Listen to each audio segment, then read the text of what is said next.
ఇది ఒక ఆస్పెక్ట్ అయితే, రెండో ఆస్పెక్ట్ మనకి రిలీజ్ అయిన కార్బన్ డైఆక్సైడ్ని మనం తిరిగి అబ్జర్వ్ చేసుకోవాల్సిన అవసరం ఉంటుంది.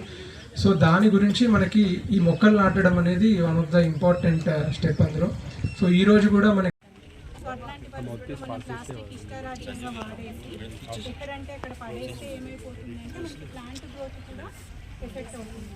ఈ వాటర్లో డ్రైన్స్లో అలా కలగడం వల్ల ఫ్లడ్డింగ్ అనేది వస్తుంది. వీటిని కాల్చడం వల్ల వచ్చే విషవాయువుల వల్ల అనేక రకాలైన హెల్త్ ప్రాబ్లమ్స్ ఉన్నాయి. అంటే మనం ఓషన్స్లో చూసినా, రివర్స్లో చూసినా, ఎక్కడ చూసినా, బయట చూసినా కూడా ప్లాస్టిక్ లైట్ వెయిట్ అవటం వల్ల ఏమైపోతుంది, ఇదంతా ఎలా అంటే అలా స్ప్రెడ్ అవుతుంది. మనం కూడా ఇళ్ళల్లో సెగ్రిగేట్ చేయడం ఏంటంటే మామూలుగా ప్రతి గ్రామ పంచాయతీలో, మున్సిపాలిటీలో తడి చెత్త, పొడి చెత్తని విడిగా చేయమని చెప్పారు.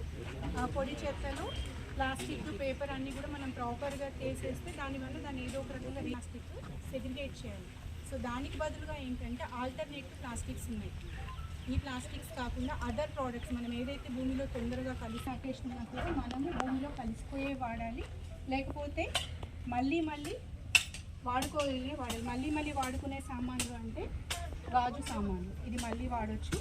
స్టీల్, పేపర్ సంచులు, క్లాత్ బ్యాగులు, జూట్ బ్యాగులు. మనం ప్లాస్టిక్ అనేది వదిలేసి ఎక్కడికైనా మార్కెట్కి వెళ్ళినప్పుడు కూడా క్లాత్ బ్యాగ్స్ కానీ నేడు రేపు ఎల్లప్పుడూ పర్యావరణ పరిరక్షణకు అంకిత భావంతో పనిచేస్తానని ప్రతిజ్ఞ చేస్తున్నాను.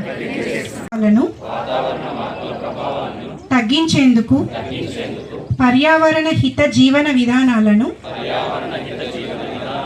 అనుసరిస్తాను.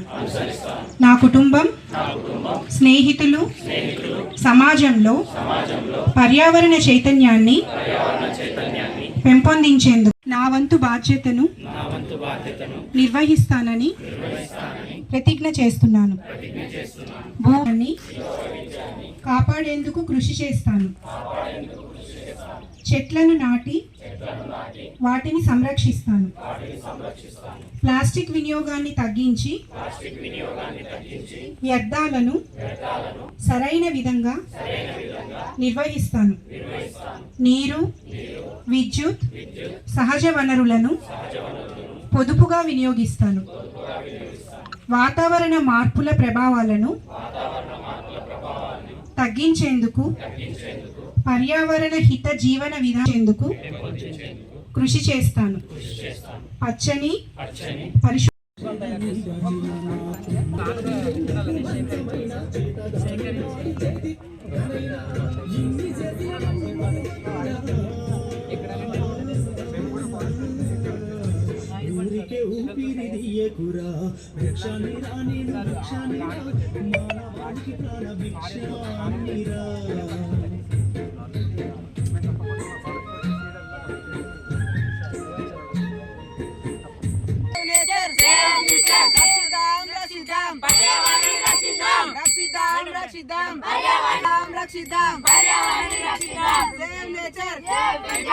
Climate action now. Climate action now. Climate action now. Climate action now. Save nature. Save nature.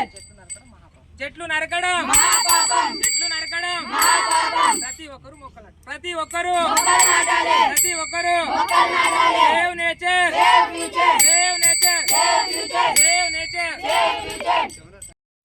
నేను గత 11 సంవత్సరాల నుండి ఈ ప్రకృతి పరిరక్షణ కోసం అంకితం అయిపోయినాయిగా. ఎందుకంటే పర్యావరణం లేకపోతే ఎవరం బతకలేం. ఈరోజు గాలి, నీరు, ఆహారం అన్నీ కలుషితం అయిపోతున్నాయి.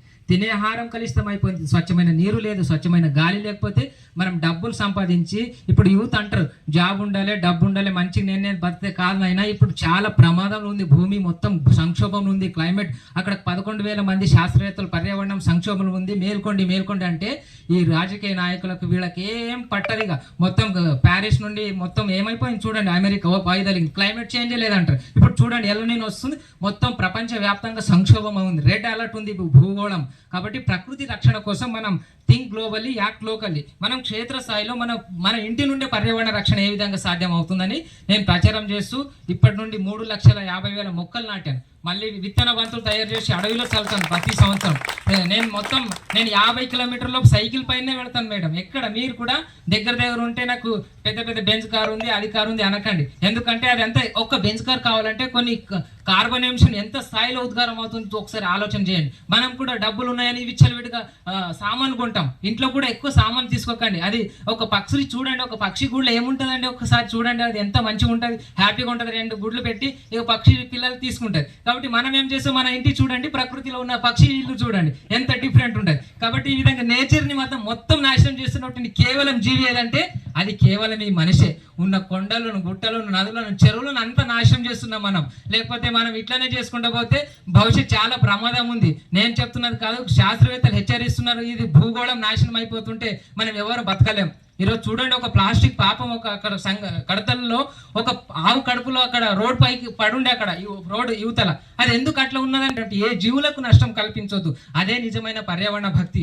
ప్రకృతిని విస్మరిస్తే మనం ఏమైతాం, జీవకోటి మనుగడ అనేది చాలా ప్రమాదంలో పడింది ఆల్రెడీగా. మనం ఇంకా కొన్ని రోజులు అయితే మనల్ని ఎవరు రక్షించారు. ఇప్పుడు ఎల్‌నినో వస్తుంది, వాటర్ హార్వెస్టింగ్ చేయాలి. మనం ప్రతి నీటిని, మన భూమిలో ఉన్నటువంటి ప్రతి నీటిని పెద్ద పెద్ద బోర్లు వేస్తున్నాం, 1000 మీటర్లు 100 మీటర్లు ఇట్లా వేస్తున్నాం. కానీ మనం వాటర్ ఇంకించాలి కదా. ఎవరు ఇచ్చారు మనకు అధికారం?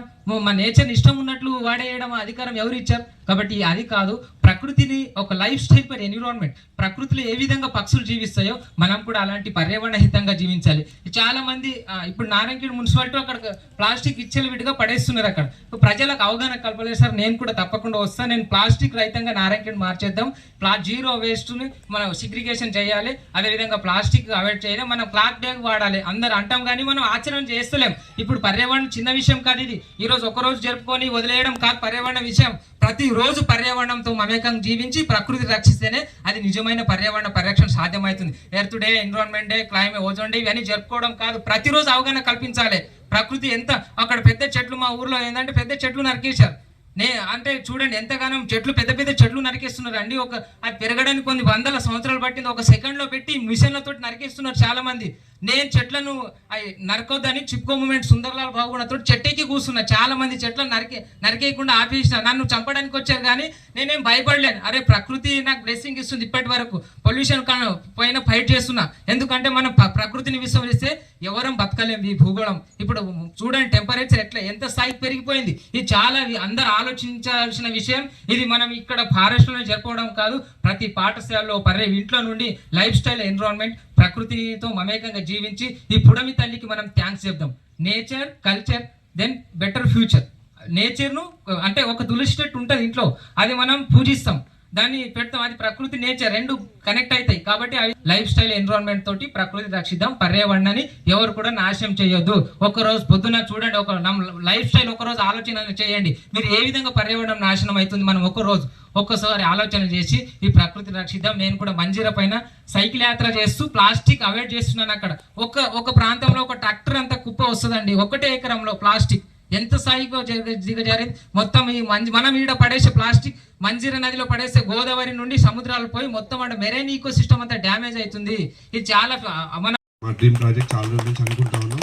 ఈసారి ఖచ్చితంగా అది ఇంప్లిమెంట్ చేసే విధంగా మేము ప్రయత్నం చేస్తూ ఉన్నాం. దానికి మీ పూర్తి సపోర్ట్ కావాలి సార్.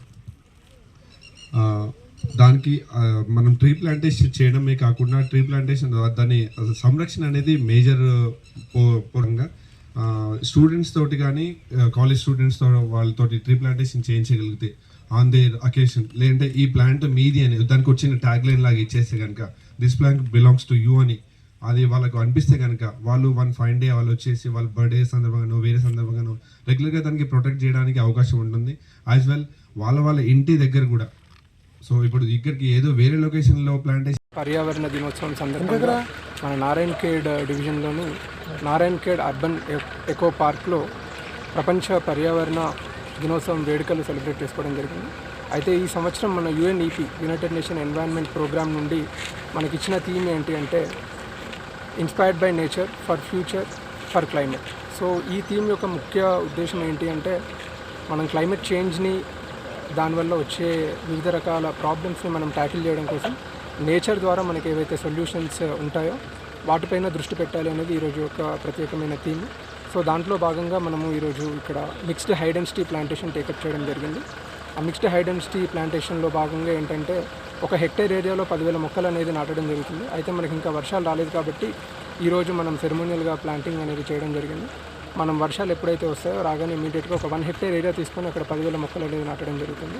సో ఈ మిక్స్డ్ హై డెన్సిటీ ప్లాంటేషన్ అనేది మనకి భారతదేశం వ్యాప్తంగా ప్రతి జిల్లాలో కూడా ఈ ప్లాంటేషన్ అనేది జరుగుతుంది. మన honourable prime minister sir call ఇచ్చారు. సో దానికి అకార్డింగ్లీ ఈరోజు ఈ ప్లాంటేషన్ అనేది టేకప్ చేయడం జరిగింది.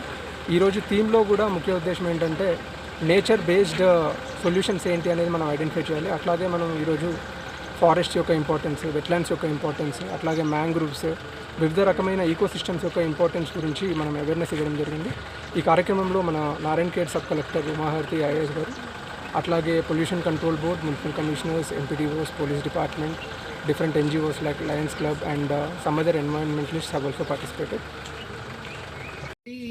Environment happy environment day to all. దీని గురించి డిఎఫ్ఓ గారు అండ్ అదర్స్ కూడా ఎక్స్ప్లెయిన్ చేశారు.